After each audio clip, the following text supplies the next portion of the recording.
Then para lang din may presentation tayo, gumagamit tayo ngayon ng bacon.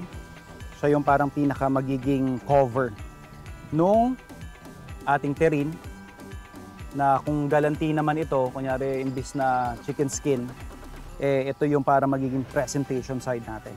Pero bago natin ilagay yung ating stuffing, ilalagay lang din natin yung extender slash para mag-absorb din ng excess moisture. Kasi syempre magtutubig yan kapag ang nangyari, tinanggal mo sa casing or pinresent mo na siya. Kunyari kahit punong-puno ito, mangyayari iimpis. So para maiwasan yon, para plump pa rin siya kahit papano, mag-a-add tayo ng breadcrumbs. So at this point, pwede na nating isalin dun sa ating container.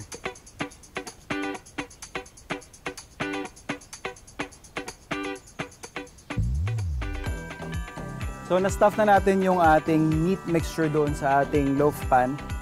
I-overlap lang natin yung ating mga bacon.